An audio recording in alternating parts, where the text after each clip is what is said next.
ವೀಕ್ಷಕರೇ, RR news ಕನ್ನಡಕ್ಕೆ ಸ್ವಾಗತ. ನಾನು Sharu. Cinema ಸ್ಟಾರನಿಂದ powerful political leader ಆಗಿ ಹೊರಹೊಮ್ಮಿದ ದಳಪತಿ ಮೊದಲ ಪಕ್ಷ ಮೊದಲ ಚುನಾವಣೆಯಲ್ಲಿ ಭರ್ಜರಿ ಗೆಲುವು ಸಾಧನೆ ಮಾಡಿದ್ದಾರೆ. ಆದ್ರೆ ಪ್ರಶ್ನೆ ಒಂದೇ, ಈ ಭರ್ಜರಿ ಗೆಲುವಿನ ಹಿಂದೆ ಇರುವ ನಿಜವಾದ ಮಾಸ್ಟರ್ ಮೈಂಡ್ ಯಾರು? ಸೋಷಿಯಲ್ ಮೀಡಿಯಾದಲ್ಲಿ ವೈರಲ್ ಆಗುತ್ತಿರುವ ಪೋಸ್ಟ್ಗಳು ಹೇಳುವುದೇನು? ಹಾಗಾದ್ರೆ ಬನ್ನಿ ಈ ವರದಿಯಲ್ಲಿ ನೋಡೋಣ.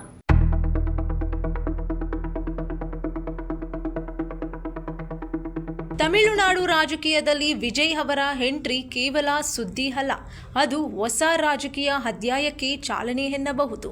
ಹೌದು, ಬಣ್ಣದ ಲೋಕದಿಂದ ರಾಜಕೀಯಕ್ಕೆ ಬಂದವರ ಪಟ್ಟಿಯಲ್ಲಿ ಹಲವು ಹೆಸರುಗಳಿವೆ.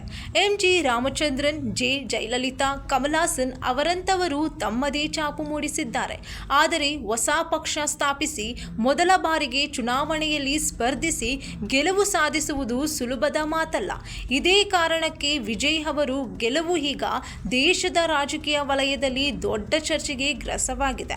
ಯುವ ಜನತೆ, ಮಾಧ್ಯಮ ವರ್ಗ ಹಾಗೂ ಸಿನಿ ಅಭಿಮಾನಿಗಳ ಬೆಂಬಲ ವಿಜಯ್ಗೆ ದೊಡ್ಡ ಬಲವಾಗಿದೆ.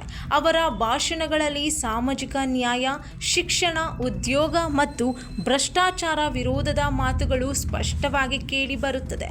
ಆದರೆ ಈ ರಾಜಕೀಯ ಯಶಸ್ವಿನ ಹಿಂದಿರುವ ಮಾಸ್ಟರ್ ಮೈಂಡ್ ಯಾರು ಅನ್ನೋ ಪ್ರಶ್ನೆ ಈಗ ಎಲ್ಲೆಡೆ ಕೇಳಿ ಬರುತ್ತಿದೆ. ಪಕ್ಷದ ಒಳಗಿರುವ ಕೆಲವು ಸ್ಟ್ರಾಟಜಿಸ್ಟ್ಗಳು, ಡಿಜಿಟಲ್ ಕ್ಯಾಂಪೇನ್ ತಂಡಗಳು ಹಾಗೂ ಗ್ರೌಂಡ್ ಲೆವೆಲ್ ವರ್ಕ್ ಮಾಡಿರುವ ಕಾರ್ಯಕರ್ತರ ಪಾತ್ರ ಪ್ರಮುಖವಾಗಿದೆ ಎನ್ನಲಾಗುತ್ತಿದೆ.